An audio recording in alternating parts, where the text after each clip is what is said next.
Firman-Mu pelita bagi kakiku, terang bagi jalanku.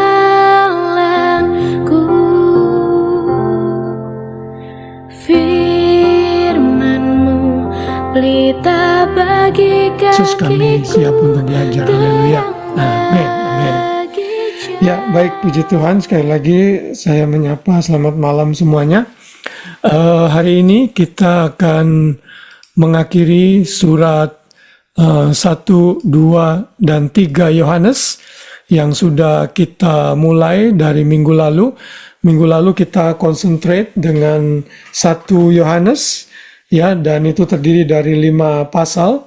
Sedangkan hari ini kita akan menyelesaikan kitab 2 dan 3 Yohanes, ya.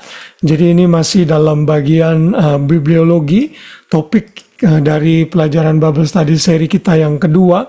Namun yang kedua ini begitu lama, ya, hampir udah lewat 2 tahun lebih kita belajar topik ini karena memang ini big study, ya, terutama lesson 9 yang mengambil dan menyita waktu kita demikian banyak karena kita mempelajari setiap kitab, ya. Kalau waktu di perjanjian lama itu kan kita ada yang 2 kitab, jadi kalau satu kitab aja itu udah lebih dari setahun, ya kan, karena setahun itu kan cuma 52 minggu, itu belum termasuk break-break yang ada di in between gitu.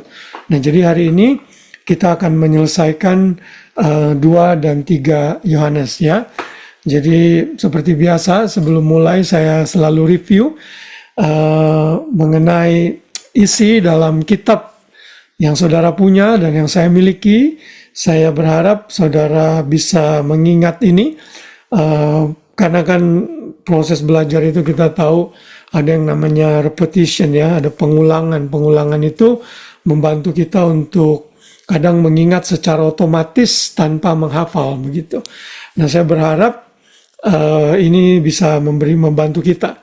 Dan kalau mau lebih lagi, ya, agar lebih ingat, saudara mengajarkannya kepada orang lain. Nah, yang saya lakukan ini membuat saya jadi ingat begitu, ya, karena saya bukan hanya mengulang, tapi saya membagikannya kepada orang lain sehingga saya mengingatkan diri saya lagi sehingga jadi ingat otomatis gitu.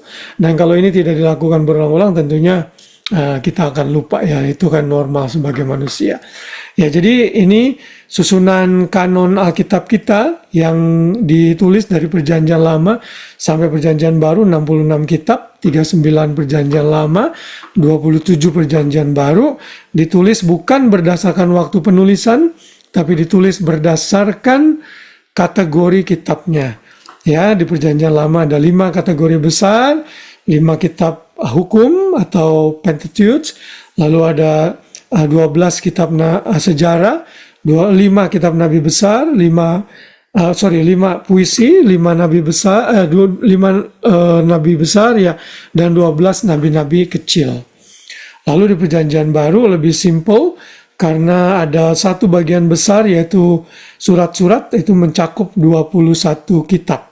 Sisanya Injil 4, lalu sejarah 1, dan kemudian kitab nubuatan 1.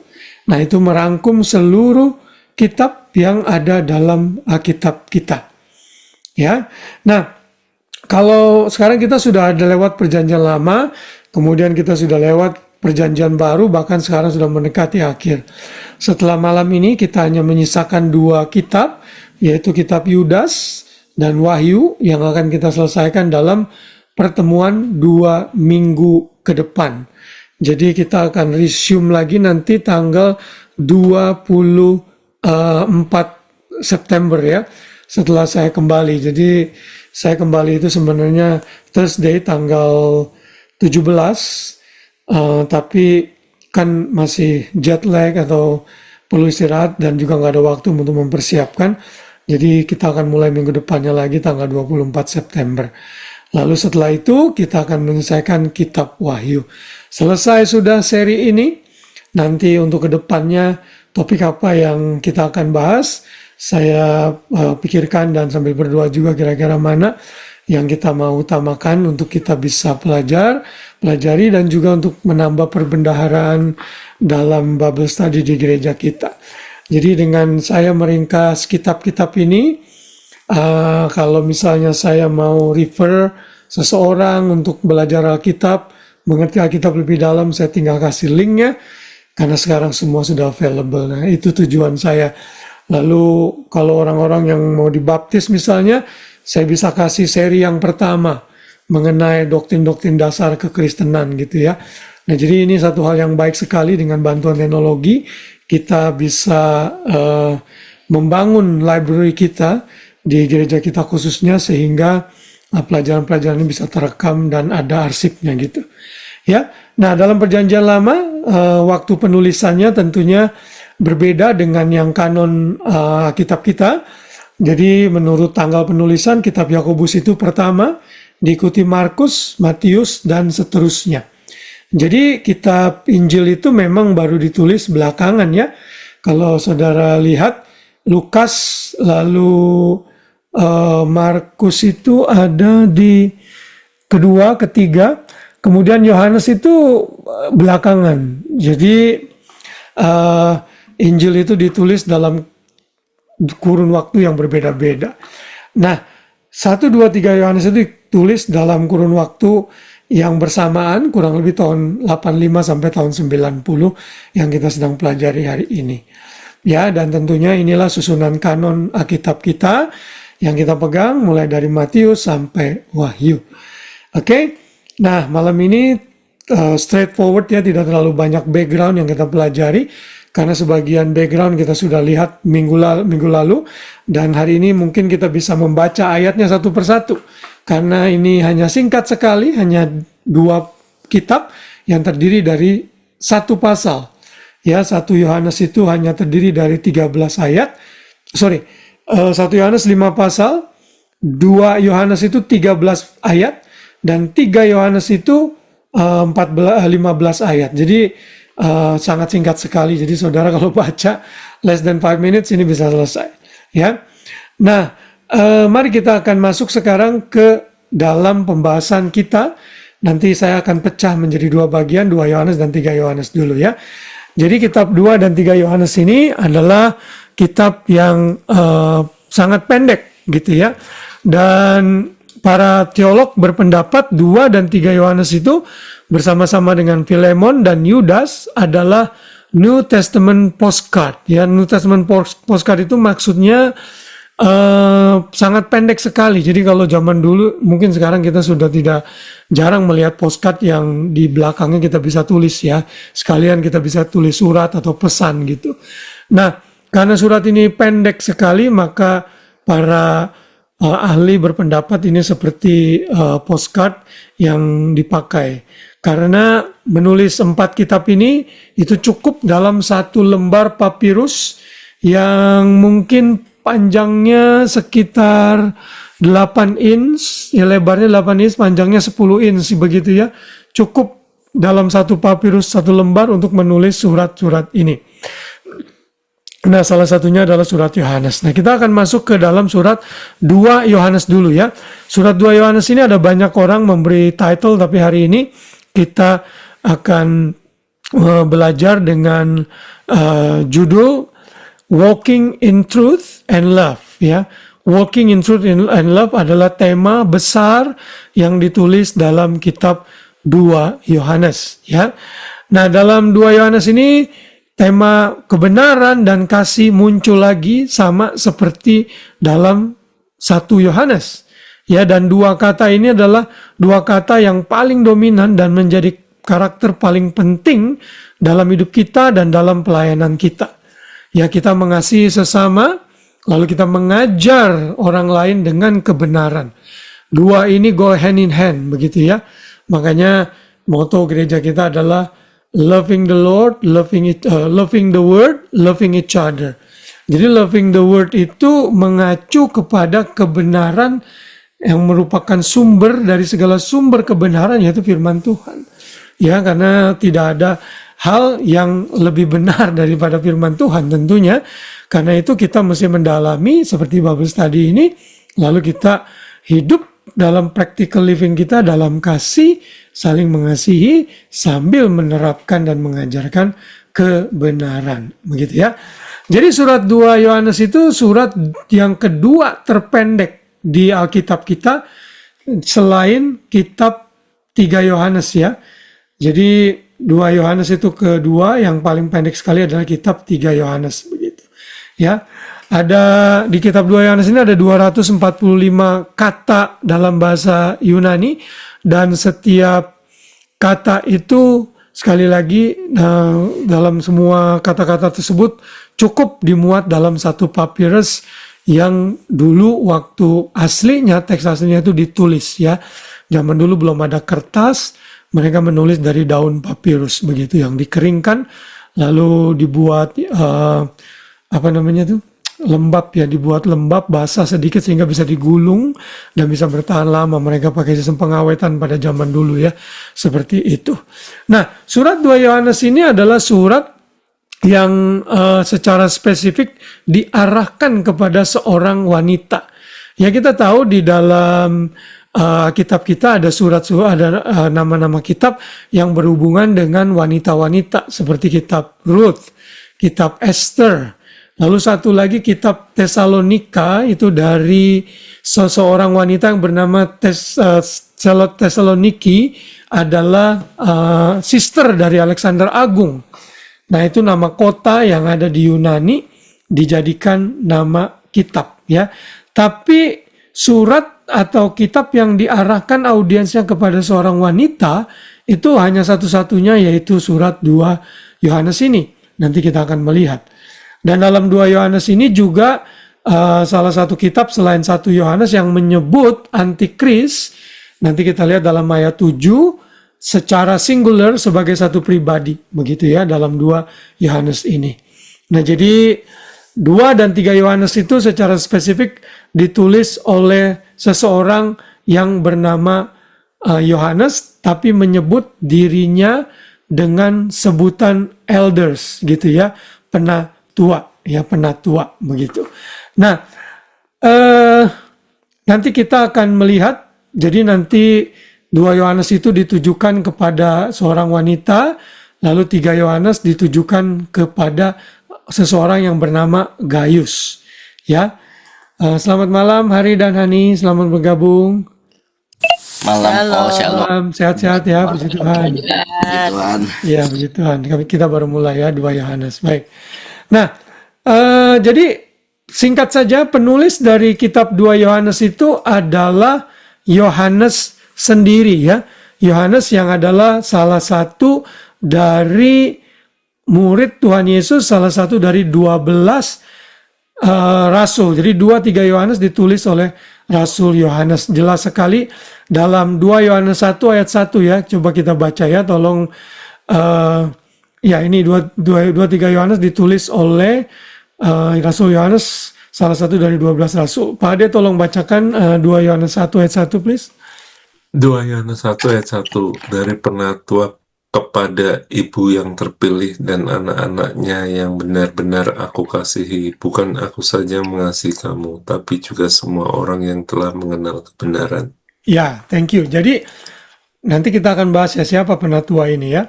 Dari Yohanes dari penatua kepada ibu yang terpilih. Lalu dalam surat 3 Yohanes 1 ayat 1 juga sama ya. Coba Wenli tolong dibacakan Wenli 3 Yohanes 1 ayat 1. 3 Yohanes 1 ayat 1, dari penatua kepada Gaius yang kekasih, yang kukasihi dalam kebenaran. Thank you. Ya. Jadi dan sekali lagi dia menulis dari bilang dari penatua. Nah, ada banyak perdebatan siapa penatua ini. Nah, kita sudah establish kalau nggak salah minggu lalu juga ya dalam 1 Yohanes bahwa penatua yang dimaksud di sini no one other than Apostle John ya. Jadi ini adalah Rasul Yohanes sendiri. Jadi pengertian penatua di sini elders itu bukan sebagai jabatan ya. Kita tahu nanti di dalam kitab Titus 1 lalu 1 Timotius 3 kan ada sebutan elders ya.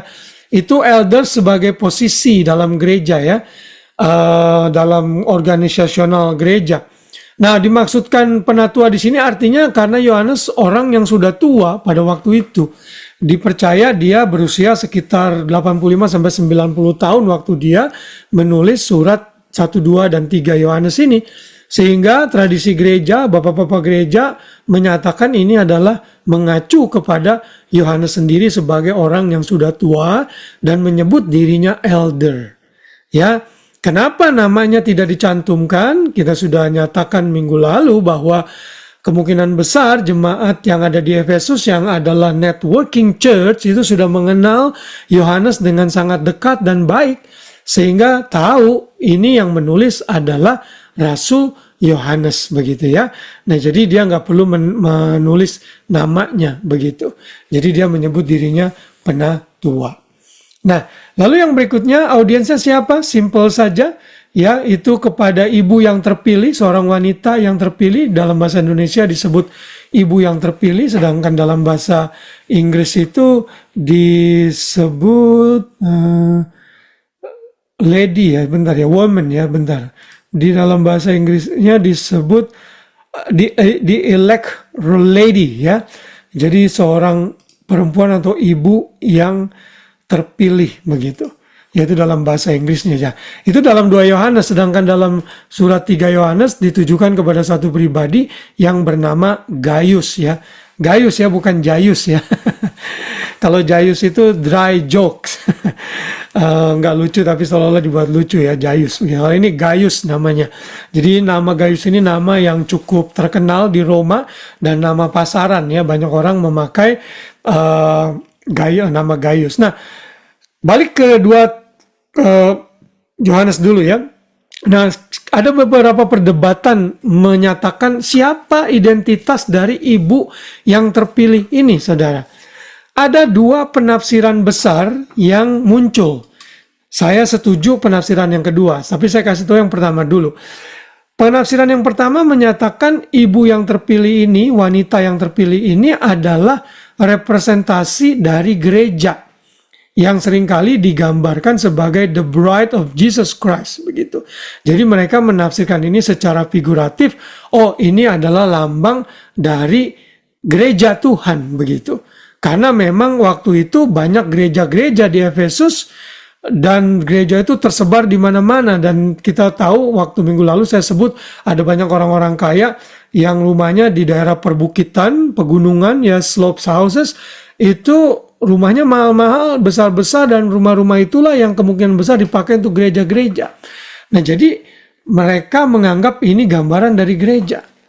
Tapi persoalannya kalau ini figuratif, kita akan terbentur dengan beberapa ayat-ayat yang kelihatannya sangat literal, karena dalam beberapa ayat selanjutnya nanti disebut dalam ayat 13 ada anak-anak dari saudara wanita ini.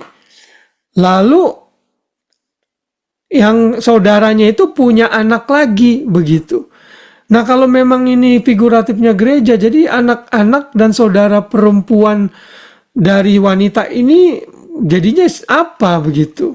Nah mungkin bisa aja ini cabang-cabang gereja, tapi penafsiran seperti itu kurang baik ya. Saya kan sudah nyatakan di seri-seri awal mengenai menafsirkan Alkitab, kita harus seliteral mungkin ya. Kalau ada simbol ditafsirkan, kalau immediate konteksnya ada literal, kita harus literal begitu, nggak boleh pakai simbol-simbol begitu, karena ini akan menyesatkan dan intention dari penulis itu waktu nulis jadi kabur gitu. Nggak boleh seperti itu bukan hermeneutik yang baik. Jadi saya lebih setuju bahwa wanita ini adalah memang literal seorang ibu, seorang wanita yang sudah ada di sana, yang kaya, yang cukup berpengaruh mungkin di Efesus, dan rumahnya mungkin salah satunya dipakai untuk persekutuan dan gereja pada waktu itu ya.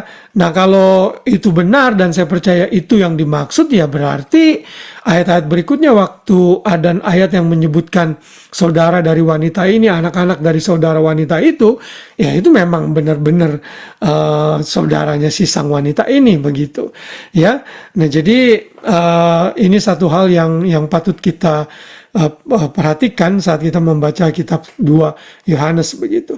Lalu dalam ayat ke-12 ada ayat yang menyatakan, sesungguh pun banyak yang harus kutulis kepadamu, aku tidak mau melakukannya dengan kertas dan tinta, tapi aku berharap datang sendiri kepadamu dan berbicara berhadapan muka dengan kamu, supaya sempurnalah sukacitaku. Nah, ini jadi polemik lagi nih. Kalau ini difiguratifkan sebagai gereja, bagaimana Yohanes bisa bilang aku mau bertemu muka dengan engkau gitu.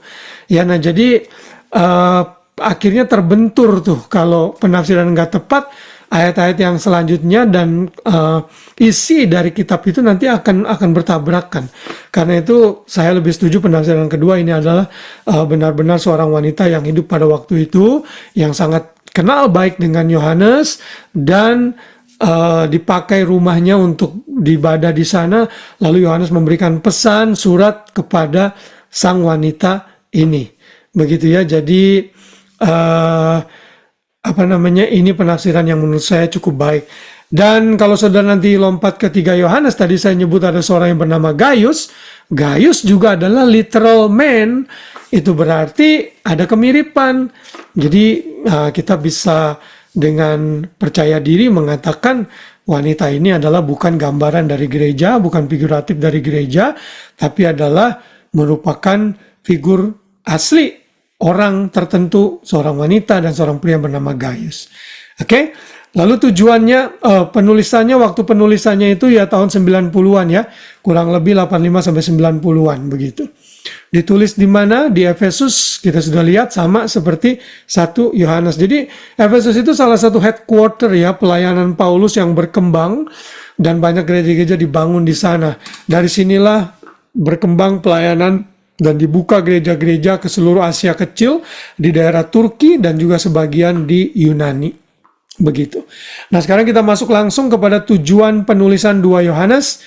Tujuannya jelas sekali ya, untuk mendorong dan memerintahkan seorang ibu yang namanya tidak diketahui dan anak-anaknya untuk terus bersaksi mengenai imannya sebagai orang Kristen.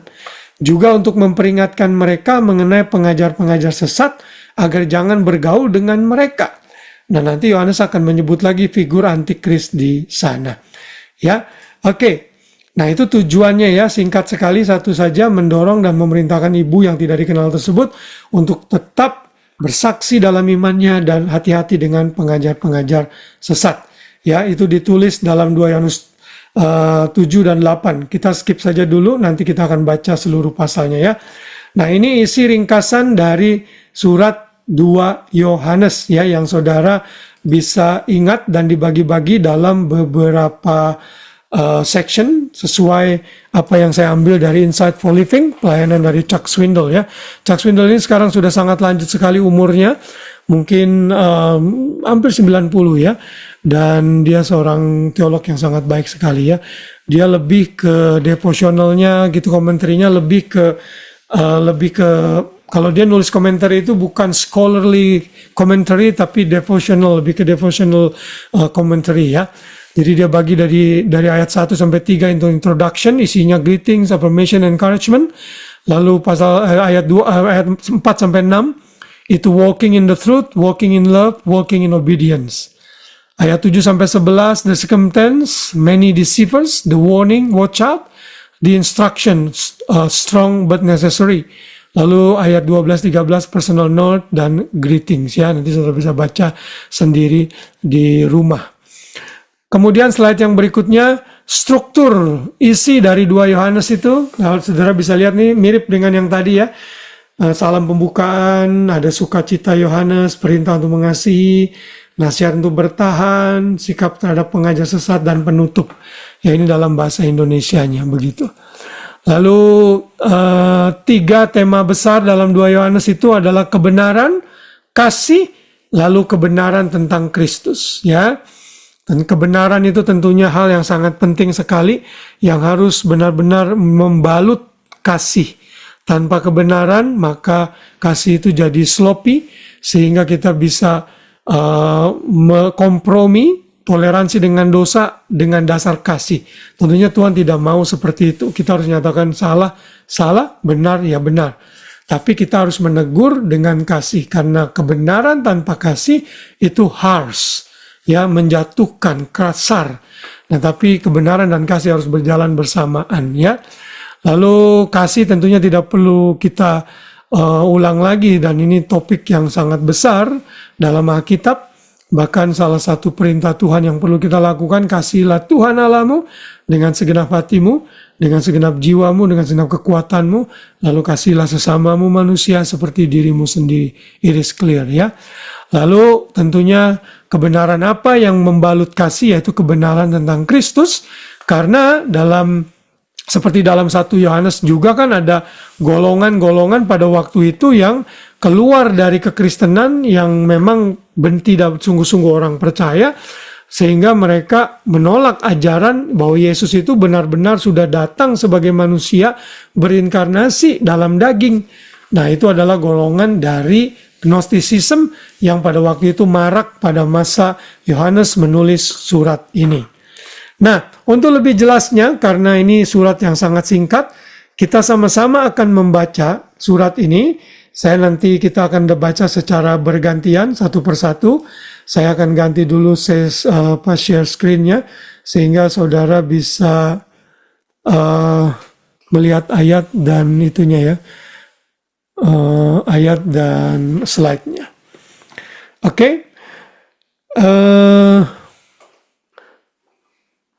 Oke, siap. Mari kita baca satu persatu, mulai dari Pak Ade, ya, lalu Grace, Novi, Hari, Hani, dan Wenli, ya. Lalu berputar saja seperti itu. Kalau saya suruh stop, kita stop, jadi saya berikan komentar saja. Oke, Pak Ade, tadi kan sudah baca, ya, ayat 1, langsung lompat ayat 2, Pak Ade. Oleh karena kebenaran yang tetap di dalam kita dan yang akan menyertai kita sampai selama-lamanya. Ya, thank you. Next. Ini bisa digedein nggak ya? Terus kecil banget. Bentar, ini kayaknya karena saya nggak perlu slide lagi, saya langsung share langsung ke yang ayatnya aja deh, biar lebih besar. Segini gede nggak? Oke nggak segini? Oke. Ya, ayat 3, Grace. Oke, ayat 3, kasih karunia, rahmat dan damai sejahtera dari Allah Bapa dan dari Yesus Kristus, Anak Bapa, akan menyertai kita dalam kebenaran dan kasih. Ya, di sini Yohanes jelas menyatakan ibu yang dia kasih itu yang terpilih, semua orang yang mengenal kebenaran, dan kebenaran itu yang tetap di dalam kita. Jadi ini satu greeting yang sangat baik sekali, karena Yohanes menyatakan damai sejahtera menyertai yang disambut itu, ya, ibu dan anak-anaknya itu dalam kebenaran dan kasih. Oke, next, ayat 4. Aku sangat bersukacita bahwa aku mendapati bahwa separuh dari anak-anakmu hidup dalam kebenaran sesuai dengan perintah yang telah kita terima dari Bapa. Ya, bentar, ya. Saudara, tidak ada satu kebahagiaan seorang leader seperti Yohanes melihat anak-anak dari jemaat yang dilayani itu hidup dalam kebenaran. Ini tentunya banyak hal praktikal yang bisa kita terapkan. Saudara yang punya anak, saudara harus mendidik mereka dalam kebenaran, dalam takut akan Tuhan. Dan itu adalah sukacita bagi pemimpin, dan tentunya sukacita bagi Tuhan, ya. Dan Yohanes merasakan hal itu karena anak-anak dari sang wanita ini ternyata hidup dalam kebenaran. Ayat 5, next. Ayat 5. Dan sekarang aku minta kepadamu, Ibu, bukan seolah-olah aku menuliskan perintah baru bagimu, tetapi menurut perintah yang sudah ada pada kita dari mulanya, supaya kita saling mengasihi. Ya, next. 6, dan inilah kasih itu, yaitu bahwa kita harus hidup menurut perintahnya. Dan inilah perintah itu, yaitu bahwa kamu harus hidup di dalam kasih, sebagaimana telah kamu dengar dari mulanya. Ya, thank you. Stop dulu, ya. Di sini sekali lagi Yohanes membawa topik kasih lagi, agar ibu dan anak-anaknya ini hidup dalam kasih, yang memang dari mulanya seperti itu. Jadi Yohanes itu membahas tentang kasih itu banyak sekali kalau saudara gabungkan dengan Injil Yohanes, ya. Yesus memberikan satu contoh membasuh murid muridnya, membasuh kaki murid-muridnya sebagai contoh mengasihi dan kerendahan hati, begitu ya. Dan kalau kita mau menuruti perintah Tuhan, salah satu buahnya adalah terlihat dari hidup kasih kita kepada orang yang lain, begitu. Oke, ayat 7, next. Sebab banyak penyesat telah muncul dan pergi ke seluruh dunia, yang tidak mengaku bahwa Yesus Kristus telah datang sebagai manusia. Itu adalah si penyesat dan antikristus. Nah, sampai sini Yohanes mulai mengingatkan akan bahayanya para penyesat-penyesat, sama juga dengan 1 Yohanes ya. Adalah golongan antikristus ini dalam bentuk tunggal. Jadi ini nanti antikristus yang akan muncul di akhir zaman. Karena kalau yang antikristus sebagai roh, spirit, itu biasanya ditulis dalam bentuk jamak. Nah, di dalam 1 Yohanes itu sempat ditulis gitu. Dan dari zaman gereja mula-mula sampai hari ini banyak roh-roh antikristus yang berkembang. Islam itu juga artinya antikristus karena dia nggak percaya Kristus. Dan agama-agama kepercayaan lalu penyesat-penyesat itu roh-roh antikristus, begitu. Di sini Yohanes mengingatkan lagi agar waspada. Ya, ayat 8, next.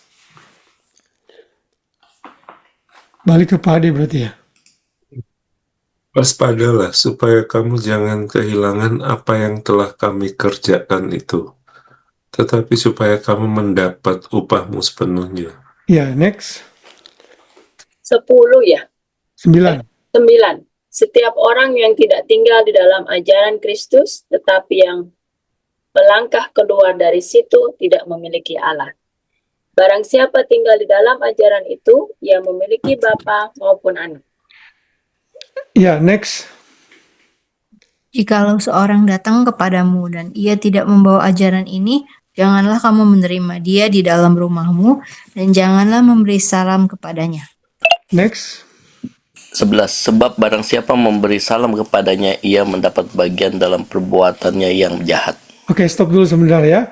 Nah, ini peringatan bagi ibu tersebut dan semua orang yang membaca surat ini agar hati-hati dan waspada dengan penyesat-penyesat ini, ya. Bahkan di sini bilang kalau ada yang datang di rumahnya, karena ternyata ini dia datang juga ke rumah-rumah ya, sama seperti saksi Yehova, Mormon begitu. Dan Yohanes dengan keras menyatakan jangan memberi salam kepada mereka, ya. Saya percaya ini bukan berarti kalau orang saksi Yehova datang kita kasar gitu sama mereka ya. Ya, kalau saudara bisa sampaikan kebenaran ya bisa, tapi kalau saudara pikir saudara nggak punya cukup knowledge untuk bisa dalam tanda petik berdebat atau memberikan penjelasan, ya lebih baik jangan begitu ya, karena nanti malah saudara yang terbawa begitu. Nah, jadi saudara harus ngerti dengan penyesatan itu kita tidak bisa berteman dengan orang-orang yang menyesatkan yang berbeda dengan kita. Jadi ngomong tentang penyesatan ini berbeda dengan kesalahan atau error ya. Kalau kesalahan itu mungkin salah penafsiran, tapi dia tidak sesat dalam doktrin-doktrin yang utama. Tapi doktrin-doktrin yang fundasional itu, yang fondasinya itu harus sama. Begitu ya, Tritunggal, Yesus adalah Tuhan, Yesus adalah manusia sejati, Roh Kudus, dan lain sebagainya itu harus sama, nggak bisa beda begitu. Nah, kita harus waspada, jangan bergaul, menerima, apalagi berteman dengan mereka. Oke, nah sekarang bagian penutup ya, next berarti Hani ya. Ya. 12. Sungguh pun banyak yang harus kutulis kepadamu, aku tidak mau melakukannya dengan kertas dan tinta. Tetapi aku berharap datang sendiri kepadamu dan berbicara berhadapan muka dengan kamu, supaya sempurnalah sukacita kita. Langsung saja 13 Hani. Salam kepada kamu dari anak-anak saudaramu yang terpilih. Ya, jadi ini penutup ya, jadi tidak banyak hal yang bisa saya komentari. Jadi sebenarnya Yohanes itu sangat rindu untuk bertemu dengan sang wanita ini ya, tapi kita tidak tahu apakah berhasil atau tidak, sehingga sukacitanya lebih nampak. Memang saudara, kita bisa berkirim pesan melalui WA, email, tapi tidak ada yang menggantikan presence gitu ya, saat kita hadir di tengah-tengah gitu. Jadi saya bayangkan kalau seorang gembala ya, seringkali bepergian keluar gitu, meninggalkan jemaatnya, ya kita bisa berkirim pesan, kita bisa bikin video, tapi kalau sang gembala itu ada di situ ya kan, setia melayani, itu beda sekali. Dan itulah kerinduan dari Rasul Yohanes. Nah, kita stop dulu dari sini, dan ini adalah kitab 2 Yohanes yang kita sudah baca bersama-sama. Nah, kita akan menyelesaikan 2 Yohanes dalam hal koneksinya apa dalam perjanjian lama. Ya, surat 2 Yohanes itu memiliki beberapa koneksi. Saudara bisa melihat dalam slide yang saya berikan ini, ya. Di situ mengenai ibu yang terpilih, ada ayat-ayatnya di perjanjian lama, konsep mengenai umat pilihan, ya.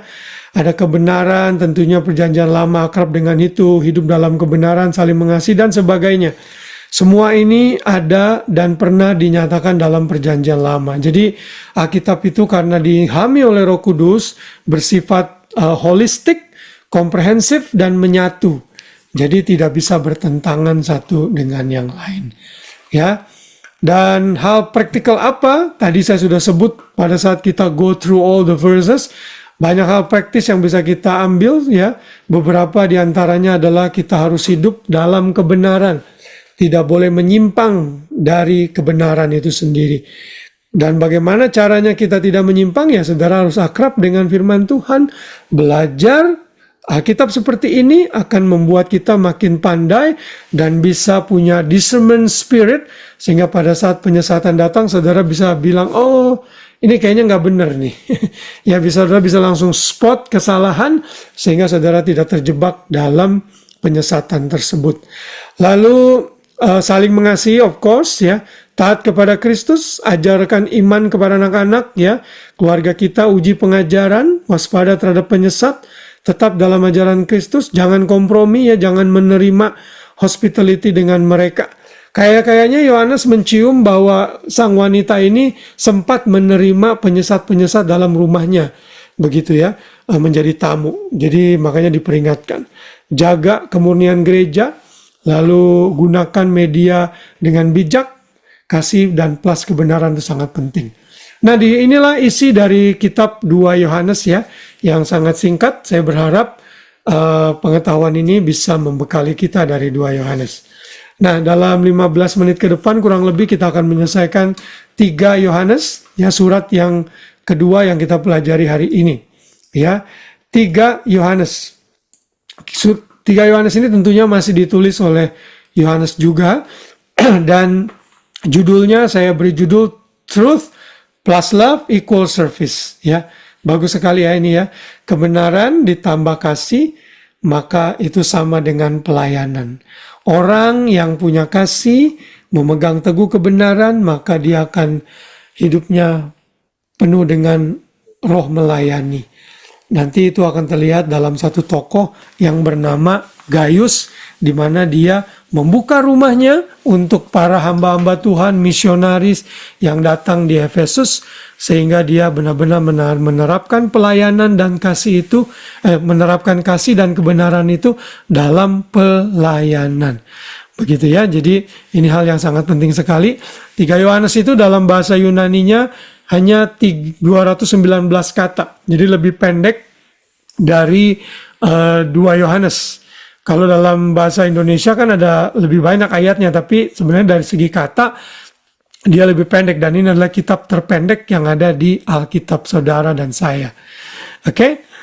Jadi ini surat yang sangat mirip sekali, dan kemungkinan besar surat ini dikirim dan dibagikan oleh orang yang sama, kurir yang membagi-bagikan sebagai circular letter, begitu ya. Oke, langsung saja ke tujuannya. Apa tujuannya dari 3 Yohanes ditulis, saudara? Tulis tujuannya salah satu, yaitu memuji seseorang yang bernama Gaius, yang sudah dengan keramahannya dan kebaikannya itu menyambut para misionaris di rumahnya. Ya, lalu mengecam seseorang yang bernama Diotrephes karena sombong dan mau jadi pemimpin, dan dia tidak punya roh hospitality, ya. Dan ada lagi satu orang yang juga diberikan pujian yang bernama Demetrius. Kemungkinan besar dialah yang membawa surat-surat ini kepada gereja-gereja yang ada di Efesus untuk pelayanannya yang setia. Jadi dalam 3 Yohanes ini ada 3 nama penting yang disebut: Gaius, Diotrephes, dan Demetrius, ya. Ini arahan dari surat tersebut kepada 3 pribadi, tapi mainly kepada Gaius. Dari 3 Yohanes 1 ayat 2 kan, 3 Yohanes 1 ayat 1 itu menyatakan dari penatua kepada Gaius yang kekasih dalam kebenaran. Saudaraku yang kekasih, aku berdoa semoga engkau baik-baik dan sehat-sehat saja dalam segala sesuatu, sama seperti jiwamu baik-baik saja. Ya, jadi jelas penulisnya ini adalah Yohanes, dan Yohanes menyebut dirinya elder sebagai orang yang sudah tua pada waktu itu. Ya, dan kita langsung lompat saja ke bagian yang berikutnya mengenai perbandingan 2 Yohanes dan 3 Yohanes, saudara ya. Ini ada chart mengenai perbandingan 2 surat tersebut. Jumlah ayat 13, 3 Yohanes 15. Penulisnya tetap Yohanes, penerimanya seorang ibu, lalu Gaius yang 3 Yohanes. Situasinya ancaman ajaran sesat, 3 Yohanes konflik dan masalah kepemimpinan dalam jemaat. Karena ada seorang yang bernama Diotrephes ini yang mau menjadi pemimpin, sehingga menimbulkan perpecahan di sana dan tidak mengakui kepemimpinan Yohanes pada waktu itu. Ya. Kemudian tema utama kebenaran dan kasih, kalau 3 Yohanes kesetiaan dan keramah tamahan, hospitality ya, dan faithfulness. Ancaman utama guru penyesat palsu dalam 2 Yohanes, 3 Yohanes seseorang yang bernama Diotrephes ini ya, pemimpin yang suka menguasai ya, bosi. Itu. Lalu tokoh positifnya ibu yang terpilih, kalau di 3 Yohanes Gaius dan Demetrius. Tokoh negatif para penyesat dalam 3 Yohanes lagi-lagi Diotrephes. Perintah utama tetap dalam ajaran Kristus, 3 Yohanes terus melakukan yang baik. Penekanan doktrin kristologi ya, Yesus datang sebagai manusia, jadi dia 100% manusia, 100% Tuhan. Lalu kalau dalam 3 Yohanes tidak terlalu doktrinal, lebih praktis dan bersifat pastoral. Lalu penekanan moral, kasih dan kebenaran, 3 Yohanes menolong dan menerima pekerja Injil dalam hospitality mereka. Bahaya yang dibahas, kompromi terhadap ajaran sesat. Nah ini kemungkinan besar wanita itu sempat menerima pengajar-pengajar sesat di rumahnya ya. Sedangkan 3 Yohanes penyalahgunaan kekuasaan dari Diotrephes tersebut. Pesan utama, jangan menerima ajaran yang menyimpang. 3 Yohanes jangan meniru orang yang jahat, teladanilah yang baik. Oke, nah itu 3 Yohanes dalam isi secara singkat. Mari kita akan sama-sama baca sekarang surat 3 Yohanes mulai dari ayat yang ketiga dan seterusnya ya. Tadi karena saya sudah baca ayat 1 dan 2, tapi saya komentari dulu ayat 1 dan 2 saudara ya. Ayat 2, di sini aku berdoa semoga engkau baik-baik saja dan sehat-sehat saja seperti jiwamu baik-baik saja.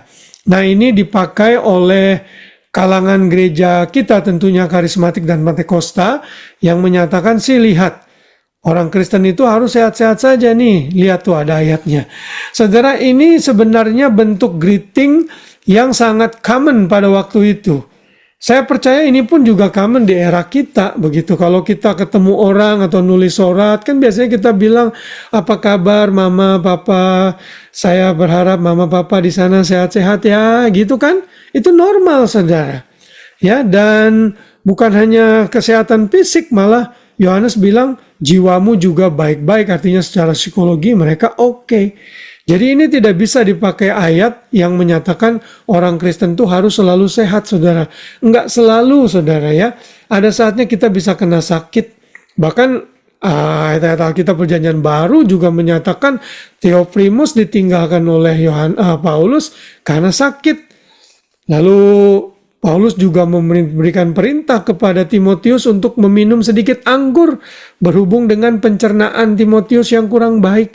Jadi memang orang Kristen bisa kena sakit gitu. Kita nggak mungkin sehat terus.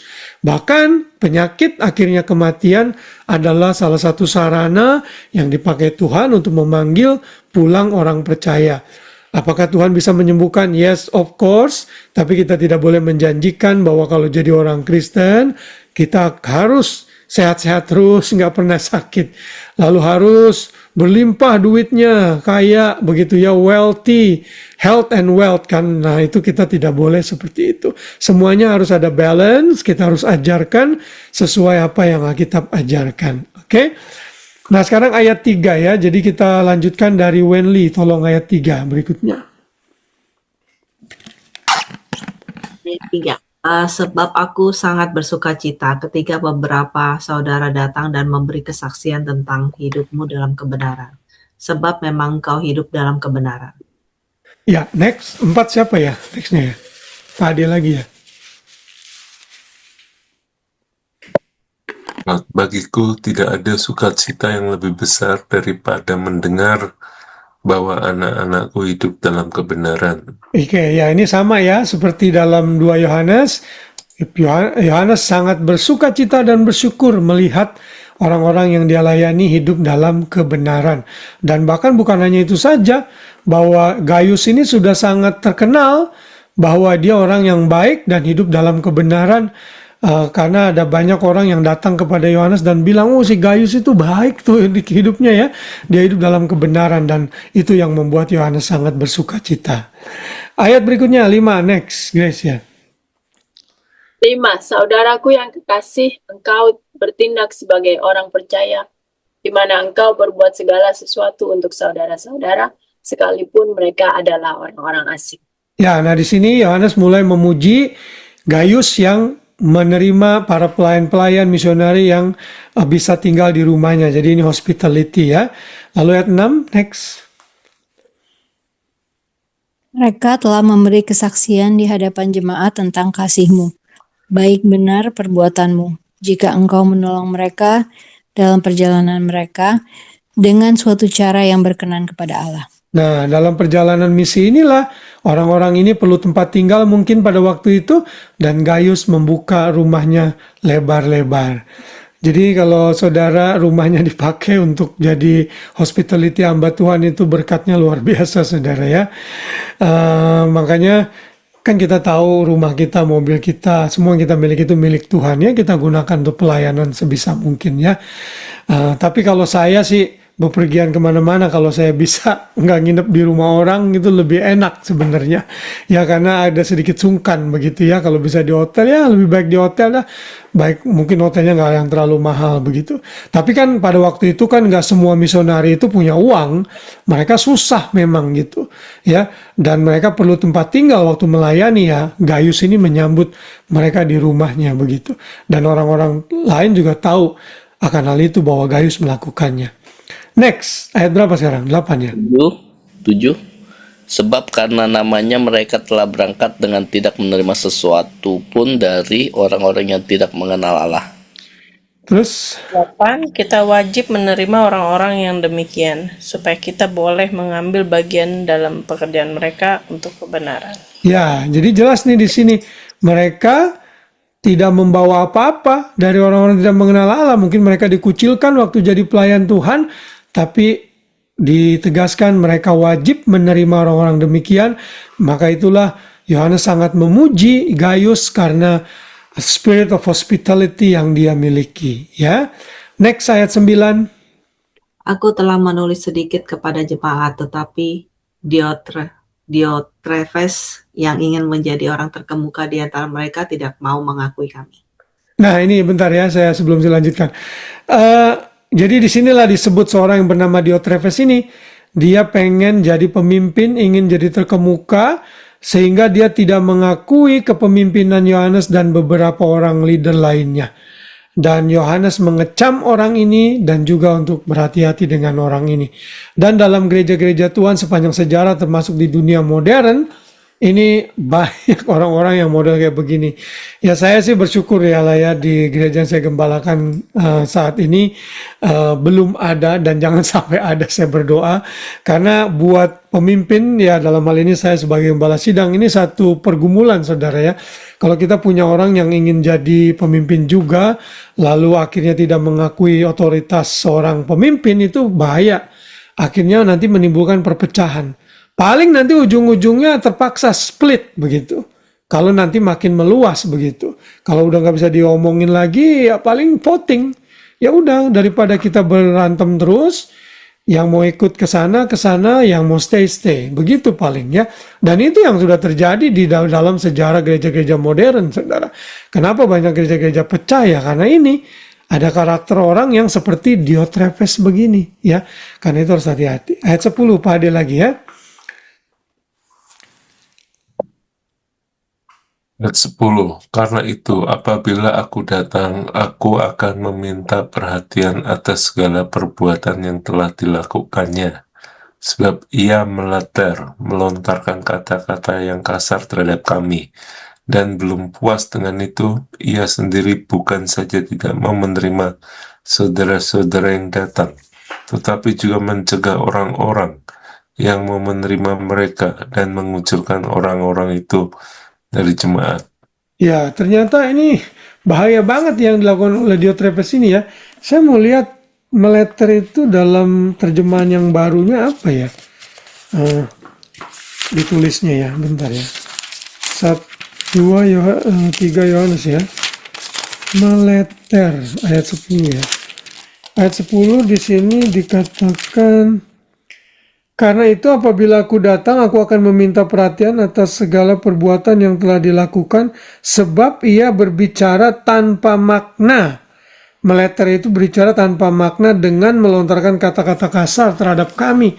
Bahkan Diotrephes ini ngomongnya mulai kasar terhadap Yohanes dan pemimpin-pemimpin pada waktu itu.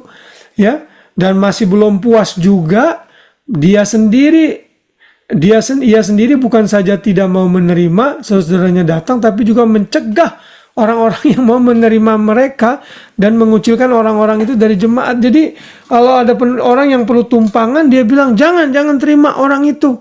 Ya, bahkan kalau ada orang yang berani menerima, orang itu dikucilkan dari jemaat. Jadi ini luar biasa parah ini Diotrephes ini ya.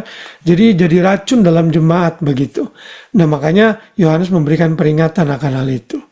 Lalu ayat 11 ya, next Grace. Ayat 11, saudaraku yang kekasih, janganlah meniru yang jahat, melainkan yang baik. Barang siapa berbuat baik, ia berasal dari Allah, tetapi barang siapa berbuat jahat, ia tidak pernah melihat Allah. Nah, jadi orang yang sungguh-sungguh lahir baru, terima Yesus, dia akan terlihat dari perbuatan baiknya, bukan dari perbuatan yang jahat, seperti Diotrephes. Jadi Diotrephes ini sebenarnya bukan orang percaya. Orang-orang kayak gini dari perbuatannya ketahuan, ya berarti dia bukan sungguh-sungguh orang yang sudah lahir baru, dan jangan meniru mereka. Ayat 12. Tentang Demetrius, semua orang memberi kesaksian yang baik.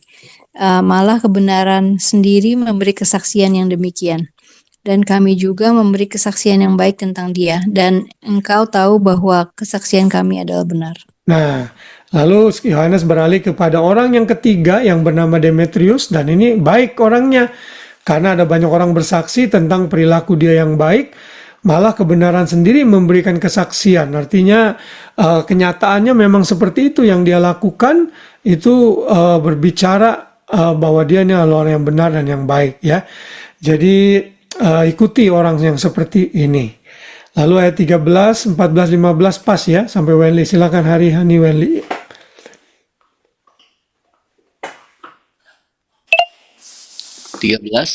Banyak hal yang harus kutulis kepadamu, tetapi aku tidak mau menulis kepadamu dengan tinta dan pena. 14, aku harap segera berjumpa dengan engkau dan berbicara berhadapan muka. Damai sejahtera menyertai engkau. Salam dari sahabat-sahabatku. Sampaikanlah salamku kepada sahabat-sahabat satu persatu. Iya, puji Tuhan ya. Nah, jadi itulah saudara surat 3 Yohanes yang kita sudah baca. Jadi surat yang sangat pendek. Tadi kita baca dengan stop-stop saja, itu kurang lebih 7-8 menit kita bisa selesaikan. Nah, jadi di sini kita belajar dari 3 tokoh Gaius yang sangat baik. Lalu Diotrephes sebagai bentuk peringatan jangan sampai seperti itu. Lalu yang berikutnya adalah mengenai tokoh Demetrius ya yang juga baik sebagai kesaksian. Nah, apa koneksinya 3 Yohanes dengan perjanjian lama? Ini ada listnya. Sudah bisa lihat nanti sendiri di rumah ya. Hubungannya 3 Yohanes itu sempat menyebut dalam kebenaran, sekali lagi mirip-mirip deh ya dengan yang ada di perjanjian lama. Mengenai Diotrephes itu juga ada bahaya ya dari kisah-kisah yang ada dalam perjanjian lama, misalnya seperti siapa tuh yang menentang kepemimpinan Musa ya, Miriam ya, yang sempat kena kusta gitu ya, lalu ada anak-anak Korah dan lain sebagainya. Nah itu ada di Perjanjian Lama. Ya saudara bisa baca ini sendiri nanti di rumah mengenai koneksi antara Perjanjian Lama dan surat 3 Yohanes dan Perjanjian Lama. Dan yang terakhir, hal praktikal apa yang bisa kita ambil dari kitab 3 Yohanes? Tentunya mirip-mirip dengan doa Yohanes ya, kebenaran ya harus jadi utama yang kita perlu lakukan. Lalu jadikanlah hidup kita sebagai kesaksian yang baik sehingga orang lain melihat kita, nama Tuhan dipermuliakan. Mari menjadi orang yang ramah dengan memberikan bantuan di mana diperlukan ya. Lalu kawan sekerja, kita memperhatikan pendukung pekerjaan dan pelayanan Tuhan, pelayan-pelayan Tuhan yang membutuhkan. Karena itu di gereja Immanuel juga, saya baru post dalam pertengahan minggu kemarin, beberapa hari lalu, kita akan membantu satu gereja di Papua yang membutuhkan pertolongan karena gereja mereka tidak layak begitu ya.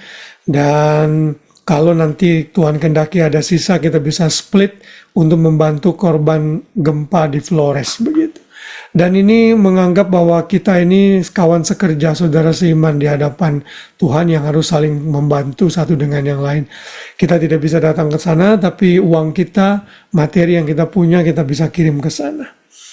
Lalu ada peringatan bahaya ambisi, fitnah, juga jangan meniru yang jahat, reputasi yang baik harus kita miliki, karakter yang baik, dan mari menjadi orang yang membawa damai. Nah saudara, itulah surat 2 dan 3 Yohanes yang kita bisa selesaikan malam ini. Saya sungguh sangat bersyukur sehingga pelajaran kita bisa selesai. Dan malam ini sebelum kita break 4 minggu, saudara bisa relax setiap Friday night dan bisa spend time dengan keluarga atau melakukan kegiatan yang lain. Saya berharap saudara tetap exciting waktu saya kembali kita menyelesaikan surat Yudas dan kitab Wahyu. Sampai sini ada pertanyaan atau komentar yang mau ditanyakan? Tidak ada? Kalau tidak ada, coba saya mau review saja ya. 1, 2, 3 Yohanes ya. Dari Pak Ade dulu yang ada sesuai dengan layar saya. Kira-kira menurut Pak Ade, surat Yohanes, 1 Yohanes, 2 Yohanes, 3 Yohanes ditulis tahun berapa Pak Ade? Sekitar tahun 90. Iya, sekitar tahun 90. Very good. Grace, walaupun sambil bikin bakso, surat 2 Yohanes ditulis kepada siapa? Kepada Gayus. Ya, 2 Yohanes. Wanita itu siapa namanya? Iya, Si nggak Ibu. ada namanya, anonim. Namanya si Ibu. Ibu yang terpilih ya. Kalau 3 Yohanes baru ditujukan kepada Gaius. Gaius ya. Gaius. Oke. Hari. Oke, Hari. Ingat nggak Hari? Tujuan sekira kitab 2 Yohanes ditulis apa tujuannya? Seperti Pakai bahasa sendiri aja. ingetin ibu buat apa urus anaknya. Urusan pengajaran yang sesat. Ibu ngurus anaknya. Ya, untuk tetap di dalam kebenaran dan waspada ya, terhadap ajaran sesat. Ya, good. Oke, kalau Hani, tujuan 3 Yohanes apa ya Hani? Hani, Ya, tujuan surat 3 Yohanes ditulis. tujuannya yang 3 Yohanes. Kok ingatnya yang 2 doang ya? Tadi yang Gaius itu, apa yang Yohanes apa yang Yohanes lakukan terhadap Gaius yang dia nyatakan? Itu kesetiaan dia dalam yang dia menyediakan tempat untuk hamba Tuhan. Ya, betul. Wow, selamat malam Iren, selamat bergabung. Udah selesai dong kok. Belum, ini baru pertanyaan review, pertanyaan buat kamu sekarang ya. Tentunya Koko akan tanya kamu adalah untuk 1 Yohanes. 1 Yohanes ditulis tahun berapa Ren? 6. Hah? 46. 46, jauh banget. Tahun 90, 90-an ya. Oh. 46 mah kitab Yakobus itu hampir ditulis tahun 45. Oke, good, bisa bergabung ya. Oke, sekarang siapa yang belum? Novi ya, Novi. Nov, sebutkan 2 tokoh lain yang bahaya dan yang baik selain Gaius di surat 3 Yohanes, Nov. Demetrius Demetrius yang baik apa yang kurang baik? baik, Yang yang baik baik. ya. Yang nggak baiknya itu siapa ya, namanya D juga. Iya, Diotrephes ya. Iya, Diotrephes sama agak susah ini ya. Diotrephes itu ya dalam bahasa Yunani itu artinya nourished by Zeus. Jadi orang yang diberi makan, dikasih makan sama dewa Zeus, saudara ya. Itu arti namanya, pantesan aja dia orang yang kayak begitu tuh. Oke, Wenli yang terakhir, Wenli. Apa ya Wenli ya? Kayaknya udah semua nih ya. Skip, udah lewat. Wenli, coba hal praktikal apa yang bisa dilakukan dari surat 2 Yohanes atau 3 Yohanes yang kamu ingat aja dah, 1 atau 2. Banyak kan tadi itu. Summary-nya tadi kan hidup dalam kebenaran dan kasih. Yes, betul. Very good. Ya. Oke. Jadi itulah pelajaran kita pada malam hari ini. Sekali lagi thank you so much buat your faithfulness, komitmen untuk sama-sama. Doakan saya dan Grace juga dengan cici saya dan suaminya yang Kamis depan akan berangkat holiday biar semuanya berjalan dengan baik ya. Untuk Iren dan Hari Hani sampai ketemu 4 minggu lagi ya. Yang lain-lain masih bisa ketemu di gereja. Oke, kita ambil foto dulu. kakiku.